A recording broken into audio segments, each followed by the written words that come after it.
সাগরের উত্তাল ঢেউ আর নীল জলরাশি, যার টানে প্রতি বছর লাখো পর্যটকের সমাগম ঘটে কক্সবাজারে। তবে চিরচেনা সেই সৈকত থেকে এখন মুখ ফিরিয়ে নিচ্ছেন পর্যটকরা। তীব্র লোডশেডিং এ জনজীবন অতিষ্ঠ হয়ে উঠেছে এবং ব্যবসায়ীদের কপালে চিন্তার ভাঁজ। হোটেল মোটেল জোনে দিনে অন্তত 8 থেকে 10 বার চলছে বিদ্যুৎ বিভ্রাট। জেনারেটর চালিয়েও পরিস্থিতি সামাল দেওয়ার চেষ্টা করলেও জ্বালানি তেলের বাড়তি দামে হিমশিম খাচ্ছেন মালিকপক্ষ। এসি রুমের বুকিং দিয়েও বিদ্যুৎ না থাকায় পর্যটকরা মেজাজ হারাচ্ছেন। অনেকেই মাঝপথে ট্রিপ বাতিল করে ফিরে যাচ্ছেন বাড়িতে।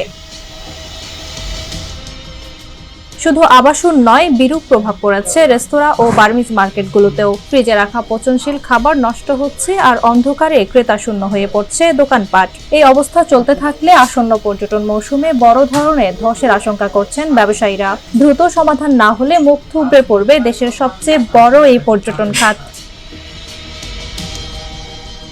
মিমি মজুমদার, নিরপেক্ষ।